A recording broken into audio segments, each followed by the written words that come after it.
Popular ഫ്രണ്ടിൻ്റെ state president Nasaruddin Elamaram സാഹിബാണ്. അദ്ദേഹത്തിനെ നമ്മുടെ ഷോ ദ സ്പിരിറ്റിലേക്ക് സ്വാഗതം ചെയ്യും. 1990കളുടെ തുടക്കത്തിൽ NDF ഉണ്ടായിരുന്ന കാലത്ത് നിരോധിക്കണം എന്ന് പറഞ്ഞു. അതേ കാഴ്ചപ്പാടല്ലേ പോപ്പുലർ ഫ്രണ്ട്? RSSനെതിരാകുന്നു എന്നുള്ള രാജ്യത്തിനെതിരല്ലല്ലോ. RSSനെ ഇനിയിപ്പം ഞങ്ങൾ നിരോധിച്ചാലും ശരി, RSSനെ എതിർക്കുന്നത് നിർത്താൻ ഞങ്ങൾ പോകുന്നില്ല. കുരിപ്പുഴ സരസ്വതി ദേവിയെ അപമാനിക്കുന്ന രീതിയിലാണ് അദ്ദേഹം RSS ഒരു പ്രത്യയശാസ്ത്രമാണ്, ഹിംസയാണ് അവരുടേത്, വെറുപ്പാണത്. റിയാസ് മൗലവി വിഷയത്തിൽ എന്ന് പറയുന്നു. റിയാസ് മൗലവി വിഷയത്തിൽ കേരള ഗവൺമെൻറ്, കേരള പോലീസ് അതിൻ്റെ മുഴുവൻ പ്രതികളെയും അറസ്റ്റ് ചെയ്തിട്ടില്ല എന്ന വിശ്വാസമാണ്.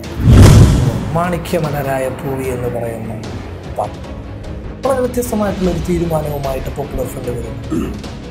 പാട്ട് പിൻവലിക്കുന്നില്ല എന്ന് പറയുന്നു. അങ്ങനെ ഒരു കമൻ്റൊന്നും ആ വിഷയത്തിൽ നടന്നിട്ടില്ല.